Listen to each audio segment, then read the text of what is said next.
Where's my gavel? Did you leave it on the? I didn't have a gavel. Is Must not be a gavel. Nan?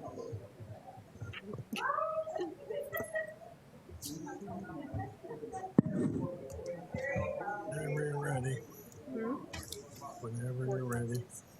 I'll call this meeting to order. Please stand for the Pledge of Allegiance.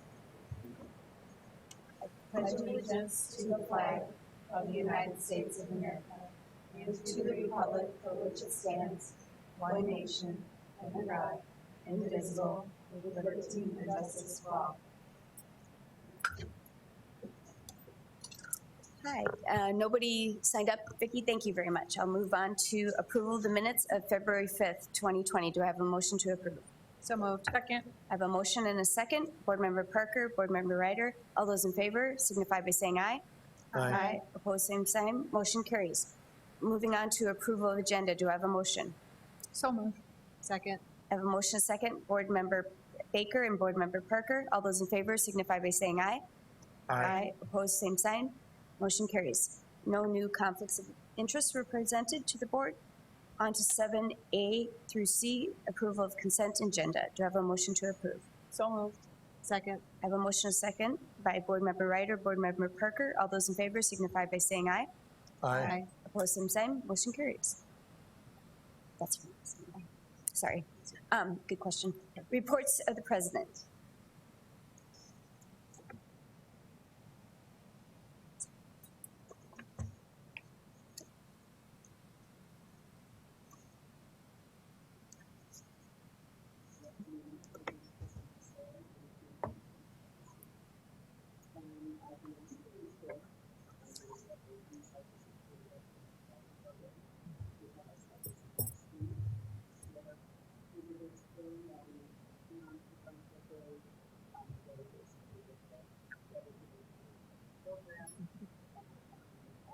That they are recommending accreditation for the next 8 years.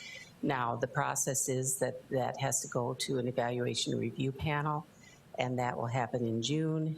And then, assuming they approve it, it will go to the Board of Governors in October. So we won't know for quite a while, but we're assuming, because usually if they find us in compliance in all 6 standards, then we are pretty certain that we will get accredited. We can't advertise that, of course. So several things that they cited as strengths were the student resources and support that students receive, things like loaner computers. They were really amazed by that. The student success advisors that all students have. Another strength was the partnership with Huron. And then another one was the excellent simulation facilities at both the Sioux Falls campus and in Huron. There were some areas of development, of course, but they didn't find us in non-compliance in any areas, which was a huge relief. So I just want to commend the RN team. They've been working on this. We've been working on the self-study. We got to produce a 200-page document, and we've been working on that for a year. And so the team really pulled together and did an excellent job. So. Thank you for your hard work to get there, and good luck. I'm positive you will get the 8-year accreditation recommendation. Yeah. So that's a lot of work on the front end, but it will save you on the back end. Yeah, so. Yeah. So we hope to go for accreditation for LPN. Hope to get our initial accreditation for that in 3 years. So again, that will be a lot of work on the part of the team, but it's best for the students that we be accredited and best for the school. So yes, thank you. Thank you. Any further Very questions? exciting. Mm-hmm. Do you have a motion to acknowledge the ACN review of the RN program report? So moved. Second. I have a motion and a second by Board Member Baker and Board Member Parker. All those in favor signify by saying aye. Aye. Opposed, same sign. Motion carries. Next board report, please. Hi, good afternoon, President Mickelson. Thank you for letting me come in today and the rest of the school board members. I was asked to come in and report on the Generation RX grant that we, as Southeast Tech, were recently awarded. My name is Chelsea Reich, and I'm a Student Success Advisor at Southeast Tech. A large part of my position is coordinator of student activities, and I also serve as co-advisor for our student government. So I'll talk a little bit about some activities and things that we have coming up here soon for this grant that I'm really excited about. Oh, I might have done something. Oh, there we go. Okay, it's back. All right, so this grant is called the Generation RX Grant. It was provided to us by the Department of Social Services and Division of Behavioral Health to address the opioid crisis here in South Dakota. So the main goal that we want to provide to our campus is really providing education on opioid misuse and abuse, prevention to our whole campus community. The time frame is fairly short, but it is February to May 2020. So we just got our contract and everything is good till May 2020. We're hoping to get it extended to September 2020. That's kind of in the talks and hoping they can provide us with some funds to extend maybe some things over the summer. We don't have a ton of, student activity over the summer, but back in August and September we do. So that would be nice to extend it. So I'll talk a little bit about the events and things that we have planned for the next months to get this rolling before the end of May. Some of the things that we have planned right now, we just had a documentary on campus that I'll explain in a little bit here. We have some tabling events that we're planning, peer-to-peer presentations, and then a campus speaker at the end of the month. So this was our first kind of big kickoff for the grant that we just held on campus last week on Wednesday. We had a documentary showing of a documentary called Warning, This Drug May Kill You. And so we wanted just to kind of show something that was very real life that the students could relate to and something that was very interesting for them to come watch, gain some professional development as well as just some really good information on this topic that can be, once they first hear about it, they may not want to learn about this, but I think if you put it in a documentary setting, they're more apt to learn about it. So this documentary was an hour long. It really offered just a real life look at the opioid crisis in the United States, and it featured 4 families that had either themselves with addiction or family members. So it dealt a lot with some heavy stuff, there was death involved, but I think the students, I had them all fill out a survey and we got really good feedback from that, really good learning experience for them, especially a lot of programs came to it, like law enforcement, health programs. So it really fit a lot of programs that we have on campus to educate them on things that they will see in a real life setting. So that was really good. I handed out informational materials. We received a bunch of materials that we can use for events like this. And so we're getting more in the mail, or should be shortly here, to use for our upcoming events as well. We showed it 4 times throughout the day. The hardest part of planning things like this, it seems like, is never knowing the right time to plan something on campus to work around all students' schedules and class schedules, and so faculty and staff can come. So we just decided to offer it 4 times throughout the day, and hopefully students can hit one of those times. So that worked really well. We had a good showing at each of those, and all of them together, we had over 50 people attend. So I thought that was a good for the first time doing something like this. Part of our tabling events, so as I said before, we received a shipment of items, just informational materials, brochures, posters, some freebie type things that we can hand out to students and employees when they come to events, and just kind of tabling at big things. So what we're planning is to have a table to give away these types of things and provide information at our big upcoming events for the spring semester. So one of them is student government meetings. We know we can hit a lot of students right there. And they can also take things back to their program area to educate their own peers on this stuff as well. Commons area of the buildings, the high traffic areas on campus, like our food service, that kind of thing. We have a hypnotist big event and a car show in April that we're gonna hold things for, and that car show gets a lot of community people as well, so that'll be good outreach. Catch the Wave Conference, that's a conference we have at the end of the month on campus for students with disabilities, so we'll set up a table there. Also our AAR days, which are academic advisement and registration for the incoming students for fall 2020. That starts April 3rd, so we'll have some of those in April going on that we can use this at. And then any club events that student clubs are doing, any student organization events that students are holding, we're trying to reach those groups and ask if we can set up a table to just reach as many people as we can. Okay, so a big part of this grant is the peer-to-peer presentations. So one of the things that the state would like us to do is use our own students to educate other students, which I think is great. So one of the things that we did, we received a website that we go and kind of look over information. There's videos, quizzes.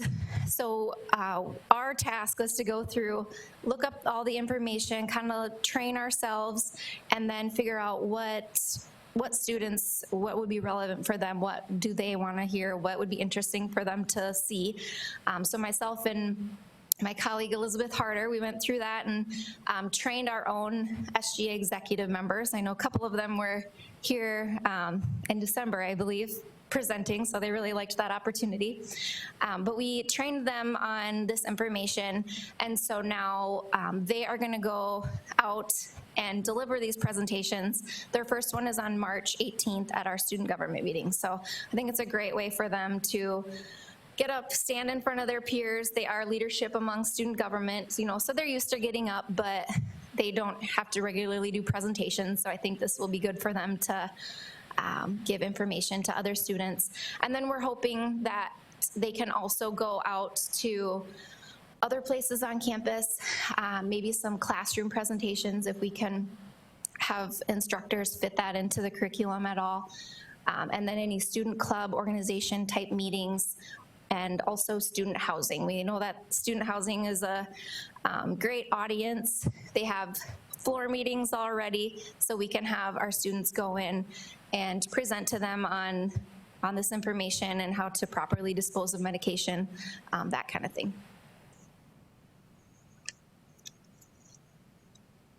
So the last thing I'll talk about here is an event that I'm really excited about that we're having on campus at the end of the month.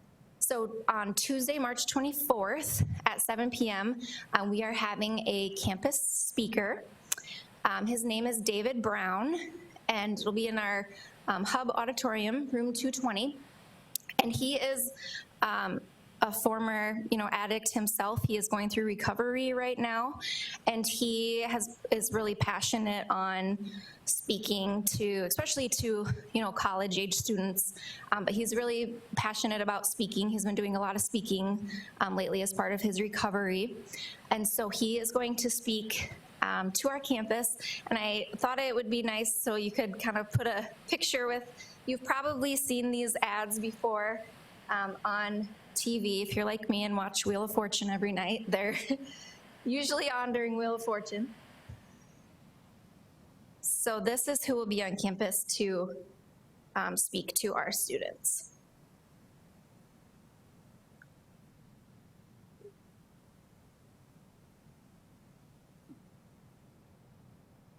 Oh, shoot.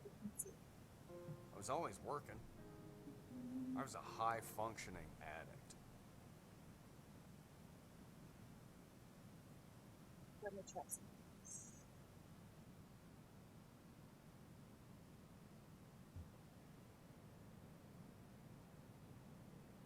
People didn't know. Oh, here we go. Okay, good. Got it to work. So you may recognize him. Like I said, he is part of the campaign for South Dakota.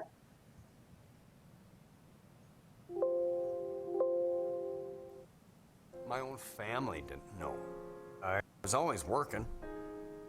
I was a high-functioning addict. And people didn't know. My own family didn't know. I had 13 surgeries in 18 years. You know, in every surgery you're given opiates for pain. These drugs don't discriminate. It doesn't care who you are, how much money you make, because once they get their hooks in you, you have got the fight of your life. I lost everything. Family, job, friends. I had nothing. Lived in my truck. Something had to change. Finally did. When I went to rehab, I realized that I have an addiction. I have a disease. There may not be a cure, but there is a treatment. There's hope, there's strength, there's courage. All you gotta do is step up and grab it. Okay, so, and this is also a site that we go to view information and that we provide to students if, you know, they know someone or they themselves want to go and find information, they can go right on here and find help. It's access to, you know, numbers and hotlines and counselors and things like that. So I think this will be a really good presentation for campus, and the community is also invited as well if anyone wants to attend. So we'll start getting advertisements out for that. But this is kind of one of those things I feel like if we can, you know, even reach a couple students, I think we're doing a good job. Even though the grant is pretty short time frame that we have to do, we still can do a lot within that time frame to educate campus, since I think this is a really good thing, especially like I said before, our students, our exec members that are getting trained. Our president is a law enforcement student, so this is great experience for him and great information for him to dive into. Two of our students are surgical tech, they're in the health. We have a couple early childhood and a couple other ones in health programs, so this will be really great things that they can, you know, take out to the workforce when they are done and apply these skills. Any questions at all? Thank you so much. Okay, you're welcome. For taking this on. I know in addition to whatever else you must do for students as your position holds, this is a great and very important need, obviously, and thanks for doing the extra effort to get the grant and provide this programming for the students. So Thank you for letting me go. When was your event? It was the 24th of March? 24th, at 7 yes, p.m.? Tuesday, March 24th, 7 p.m. I think that we would be surprised at the number of people who do struggle with addiction. And working in healthcare myself, you know, I think hospitals and physicians and clinics are all working hard to reduce the amount that is prescribed, but that maybe doesn't help the number of people who have already, you know, become addicted for innocent reasons like a knee surgery or hip surgery or, you know, whatever it may be. So I appreciate your efforts to really help people and that young age group too. You know, they maybe have played athletics or participated in events that, or been in a car accident and have had those innocent type of medical procedures and are at just as much of risk as anybody else. So thank you very much for the effort that you're putting forth, and it does make a difference. And like you said, 1, 2, 3 people, that's life-changing for them. So thank you. Thank you. do you have a motion to approve the report on Operation RX, please? So moved. Second. I have a motion and a second. All those in favor signify by saying aye. Aye. All those opposed, same sign. Motion carries. Now we get Rich.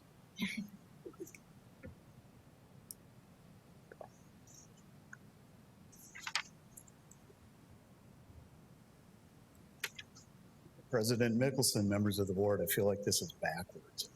Maybe it's just me.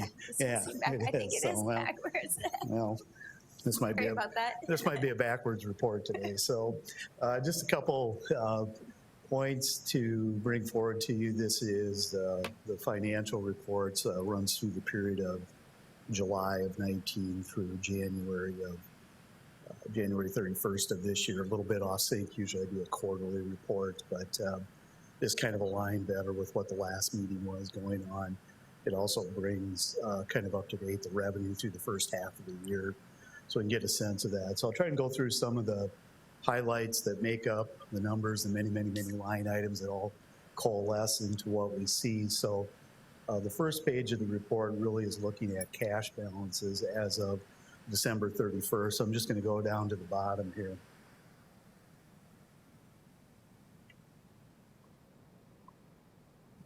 And so as of January 31st in the post-secondary and the other 3 funds, enterprise funds that we have, the overall cash balance is $4,873,000. So no brackets around it, so that's a good thing. But I think the other point to bring forward, if you look, I didn't present it here, but in the consent agenda, there's a trust and agency report that deals with the way we're kind of structured and how we handle funds. But there's 2 major sub-accounts in those trust accounts, the EFT and the tuition and fees. And if you noticed in the January report, there's about $9.5 million in there that we're holding out at Southeast that haven't made its way over to the district general ledger yet. So that'll be working its way over the next month or so into the system. So when you go in and you look at the report next month, that cash balance should be significantly higher as you start to see that filter in. Our monthly expenses run right around $2 million. So you should see a pretty big adjustment in that as we look at it next month.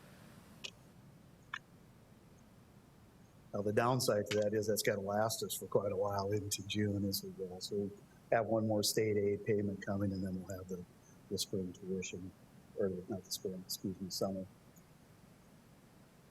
Next page is a summary of the post-secondary fund. I really want to just focus on the revenue numbers under the January 2020 column. We kind of take a look at those, and what that really is reflecting, especially in the tuition fees, is what's transpired the first 6 months of the year. So what's happened July through December. So when you look at as a percentage of the overall budget, you can see tuition's roughly at 49.5%. Fees are a little bit above half. Corporate ads is another story, and that will start to pick up as we move forward. But one of the things I want to point out, just because we're at the halfway point on the revenue side, as I project out and kind of give a little bit of insight and look at the crystal ball as to where I think we'll end up is the end of June. We are probably not going to reach those targets, those budget amounts on the tuition and fees. It'll be close. I'm kind of early numbers that I crunched here a couple weeks ago, within a couple $100,000 tuition and fees combined. So it's not a material difference, but we're not quite going to achieve them. One of the things that happens is usually this spring there's a decline in enrollment from where you go to fall and the spring. It's not totally beyond the realm of possibility, but we would have to have a record-setting summer to reach that goal. And by record-setting, it's way on the extreme record-setting to reach it. So we'll continue to monitor that. We'll probably see a little bit of melt through this spring term as if students terminate and some adjustments to it. But overall, last fall, that was pretty minimal. So hopefully that carries into the spring as well and shouldn't have much of a negative impact as we move forward. State aid's right on track, even though it's not at 50%. If you remember, there's a single dollar amount in additional state aid that we're getting from the technology fund.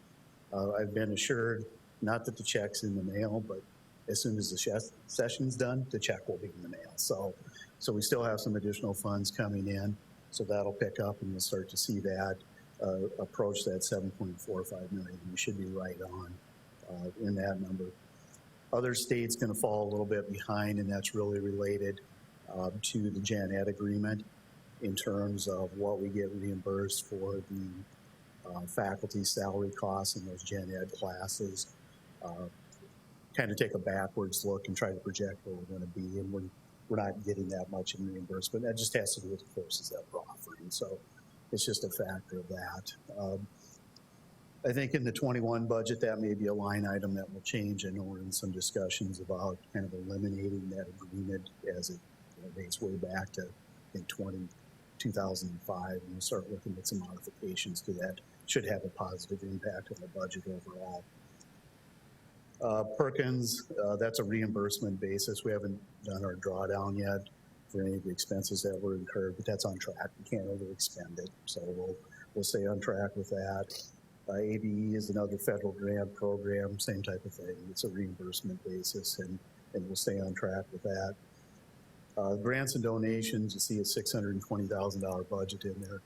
That's really related to the foundation support as those funds are starting to come in. We haven't made a request for those yet, but we'll start to do that over the next couple months. First of all, we have to make sure we've done what we said we were going to do so that they will reimburse us for those things. So that'll start happening. Other local, as I looked at this report, there's a mistake in there. There's some revenue that shouldn't have been counted as revenue. That'll self-correct next month when the Springville, Dakota scholarship funds came in. It inadvertently got put into a revenue account. It should have been a liability account. Didn't catch it on this report, caught it on the next one. So that'll flip back around, and you'll see that drop by about $700,000 because that's the amount that we received. But again, the local revenues were where we anticipated to be at this time of year. Questions on revenue? Maybe kind of split it out a little bit differently than what I want to do. Expenditure side of things, there are elements of our expenditures that move with time. And what I mean by that is we're 7/12 of the year complete with this report. There are expenditures that move very incrementally that way. Salary and benefits tend to be one of those. So you would anticipate 7/12 of the year is roughly 58.33%. As you look at our year-to-date expenditures and our wage categories, we're in the range there. We're in the ballpark on there. You're seeing us fall a little bit below on the full-time wages. If you remember, when we built the FY20 budget, we had factored in a salary adjustment, but that was really contingent upon achieving those revenue targets. So that's why you're seeing a little bit of a favorable variance there. If you look down, probably a better example would be, if I can grab one here that makes more sense. Well, none of them are exactly matching up, but that's why you're seeing some of that in there. Some of it comes with turnover, the delays in replacing staff. You pick up some savings associated with that. So kind of going backwards, if I'd have factored out that increase that we built into there, you'd kind of want to look to see those wage categories being about 56.6%. That's adjusting for that salary increase in there. So we're a little bit ahead on instructional and support, a little bit behind on the administrative, but again, nothing alarming, nothing way out of range, nothing major to consider there. Get down into the benefits, you look at the insurances. As typically is the case, we're going to pick up some favorable variance as we get to the end of the year. Not everybody enrolls in what we project they're going to enroll in. Staff comes in and goes, those enrollments change, so we pick up some differences there.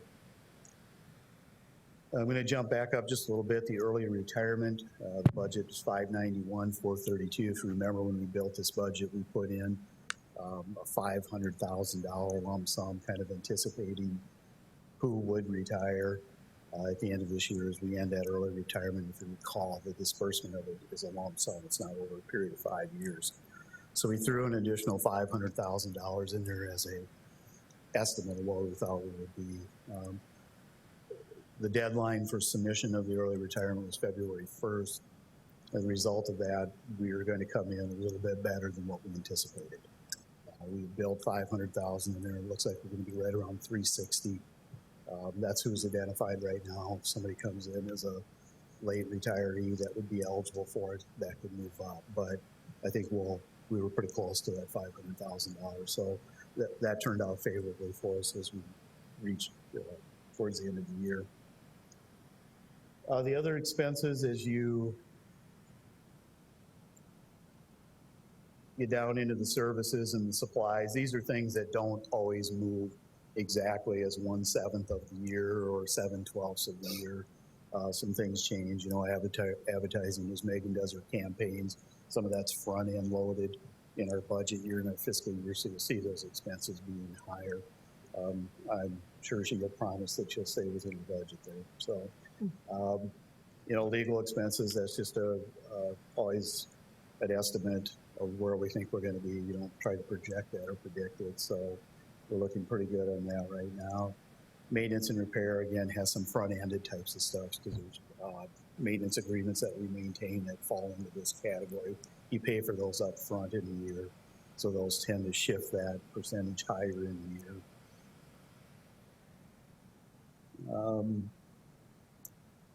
I think as you get down and you look at kind of the overall operating account, you see the 49.93%. Again, if every expense moved, you would expect our overall expenses at this point to be at 58.33. So we're a little bit underneath that. And so that's a good thing. That's a positive thing heading into the rest of the year with the 4 or 5 months remaining. I suspect that will hold and we'll see some positive variances there that should help us a little bit with some of the shortfalls on the revenue side of it. Expenditures on the capital side, obviously there's not much that's happened yet related to that. There's been a few equipment purchases through the Perkins, through the IT, some different components there that are happening. The big heavy item in that is the construction, the vet tech and some of the other renovations.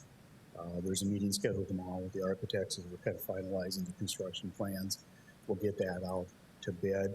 Obviously, we're not going to incur the whole 1.3 or 1.4 million in FY20, so we'll roll some of those dollars over, and probably in September, I'll come back with a supplement based on what's left to be paid within FY21. So we'll wait to see what happens with that. But, you know, overall, I'm not seeing anything that jumps off the page at me or any surprises as we proceed through the rest of the year in post-secondary. Questions related to that fund? I'll be quicker on the other three, I promise.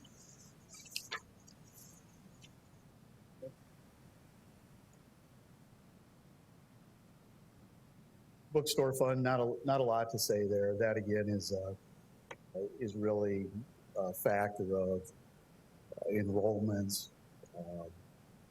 He's expanding his offers there. We're getting into more tools and supplies for the class where students were being sent off on their own to purchase that. So that's why you're seeing some uptick in some of those overall sales dollars. You'll see that on the expenditure side too when you get down into the items for resale. There's timing differences in the way that the revenue is reported too. So this doesn't show the spring term sales that'll happen. That'll show up next month. But again, no surprises there. When you look comparable last year to this year, you look at that net differential, yeah, it's negative now, but that's because you're front loading and putting some inventory on there and buying that inventory that was sold that's not reflected from the sales category. But when you compare it year to year, we're setting in a better position as far as some of those margins and where we anticipate they wind up. So, again, no concerns there. Food service, a couple kind of highlights I want to hit up there.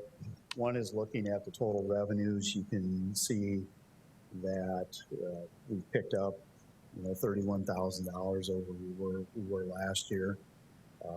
Food service is being run by a different individual who's really done a good job of trying to draw students in, trying to reach out to surrounding businesses with product offerings and availability. And so she's done a good job at generating some foot traffic and getting people in there. So dog watch, we're seeing tables full, we're seeing people utilize the services. So hopefully that'll have a positive impact on the subsidy amount that we're going to have to provide. This budget built in $85,000 for that.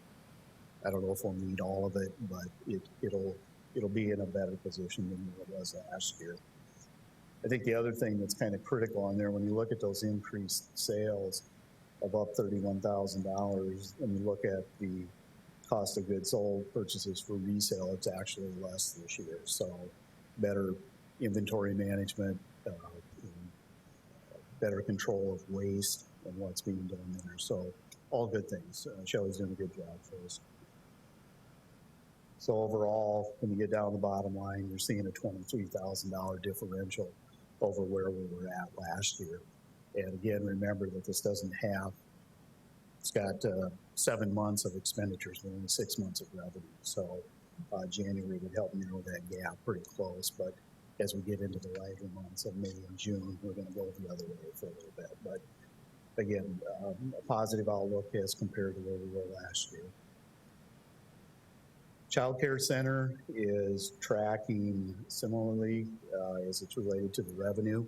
So enrollments are the same and utilization of it is pretty much the same in terms of what it's generating revenue. One thing that's helping this fund a little bit is when you go ahead and you take a look, they've had some staff turnover, they've had some departures of existing staff. The replacement staff that come in have not utilized the benefits to the extent the prior staff was. So that's a favorable outcome on the expenditure side of it. We're not incurring that fringe benefits load that we normally would. So again, there's a subsidy built into this, but comparable to last year to this year, there's an $18,000 differential of to where they were at. So hopefully that subsidy amount, I think it's $39,000, probably won't need all of that either in this fund. So that's the soup and nuts of it, so to speak, of the finance aspect of it. Questions or comments? Questions for Rich? Thank you for that update. Of course, we like to see that they're in a safe position, and I know the team's working to get as many students in the door, taking as many credits, so we can keep going. Yeah, and that's always, that's what pays the bills, because when you look at the tuition and fees, obviously it's credit driven, and then our state aid is credit driven as well, even though it's in arrears. It's still based off of those enrollments, and you've heard Bob say that before: enrollment, and that's an important thing to allow us to accomplish our mission, is to have those dollars to do that. So. Well, I hope your food service area is ready for the new high school, because Exactly. I feel like that. I think that area will pick up. Yeah, quite a that and bit parking too, meters, I think, would help. Yes, So, yes. so no, Yeah. we won't do that. But yeah, I think it has that potential. Obviously, you have a somewhat captive audience in the sense that there's not a lot of spaces around there. There's not usually a lot of time to be leaving campus and go seeking out. So yeah, that's a good point. So hopefully year after next we'll start to pick up some of that revenue. Continue that trend. Yeah. Thank you. Thank you. I have a motion to approve the finance report. So moved. Second. I have a motion and a second. All those in favor signify by saying aye. Aye. Opposed, same sign. Motion carries. Thank you, Rich. Thank you.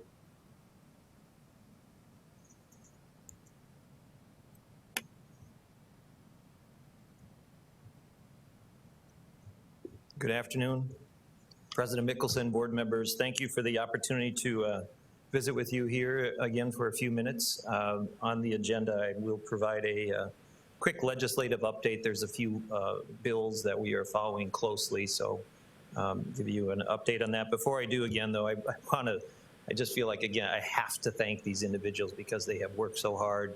First, Rich does an amazing job keeping us between the lines. And as you know, with higher ed right now, a lot of institutions, frankly, are dealing with 4%, 8% deficits, 18% deficits even. So I think we'd like to be in a little better shape, but we'll take where we're at and we're building, which is the key. As a result of that building process, the reason we're building is because of individuals like our Dean of Nursing, Kristen Pacell, and she speaks quite humbly of the work of her work and the team. It's an amazing team. They do an absolutely phenomenal job of training nursing professionals. And it was the best evidence of that, obviously, is this ACEN accreditation review. And if you've never been involved with one of those, it's as close to an HLC comprehensive visit as you can get. 4 evaluators, 4 nursing evaluators, which says something. They're very detail oriented, and it's a comprehensive visit. So the materials, as Kristen mentioned, took over a year to put together. And it was, I'm sure Kristen acknowledged, it was just not only her, but the other team members, and Jackie Kramer, Stephanie Entringer, Sarah Lease, Myra Workmeister, and Chris Tabay, who was up in Huron. So they did an amazing job, so thank you all for that. And then also, Chelsea is here. Thank you, Chelsea, for her work in terms of going out and really going above and beyond in terms of pursuing the grant and then providing that opportunity now for our students. But I think that's why, as an example, in the ACEN report, student success was noted as a strength of the institution, and it was because of Chelsea and her colleagues and others that work so hard supporting our students. So as far as the legislative update, we're in the final couple of weeks now. I think there's 2 weeks left in the 2020 legislative session, and there's a flurry of activity. The big news for us, obviously, was last week when Governor Kristi Noem signed HB 1083, the name change bill, allowing the technical institutes to change our name to technical colleges. So that's quite exciting, obviously. Representative Hugh Bartels from Watertown and Senator Jim White from Huron were the prime sponsors of that bill, and a number of other senators and representatives signed on to it. So we're excited about that going through.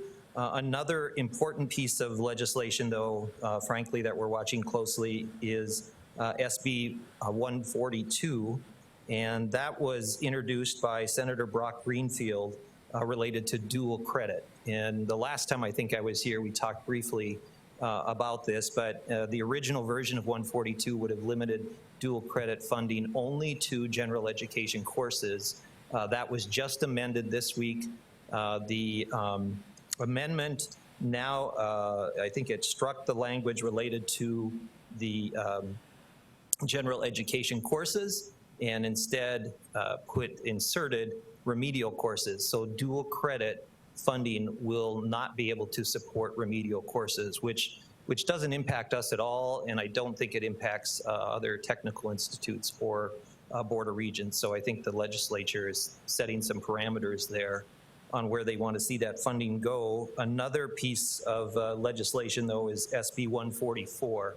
And that one, I just got an email on it this morning.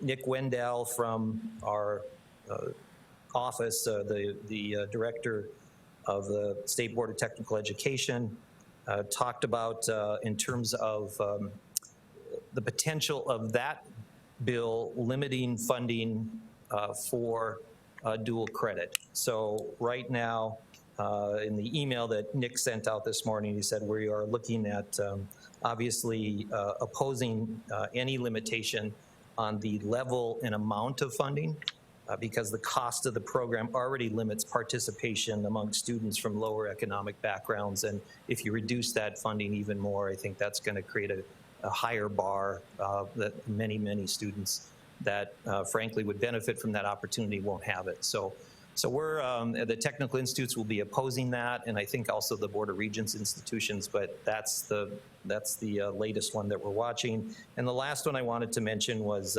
HB 1069, which is a bill offering free tuition to veterans. It passed actually earlier this week and in the Senate Veteran and Military Affairs Committee, and it's on the consent agenda for the Senate. So it looks like that's going to go through, as the technical institutes were supportive of that bill. So we'll see what that does. The question mark we have there, though, is whether or not there'll be state funding to assist the technical institutes with the free tuition piece of that legislation. So that remains to be seen. So that's the update that I was hoping to provide. One thing I would like to have you do, if you would, as far as the name change bill, is to acknowledge support and approval of HB 1083 And that would be for, we will be sending off a letter to the Higher Learning Commission later this week in terms of advising them of the name change. And we'd, obviously you have been supportive of it, but we'd like to get that on the record and then submit that as well as evidence of the support we receive. Do I have a motion to approve the name change bill HB 1083 and allow the name from Technical Institute to Technical College? Move to and support. Second. A motion and a second. All those in favor signify by saying aye. Aye. Aye. Opposed, same sign. All right, thank you. Is that it? That is Oh. all I have. Awesome. Well, thank you very much to everyone at Southeast Tech for all your work, and session's almost over, so hopefully we'll be safe. Thank you very much. Thank you. Do I have a motion for adjournment? So moved. Do I have a motion and a second? All those in favor signify by saying aye. Aye. Opposed, same sign. We are adjourned. Thank you.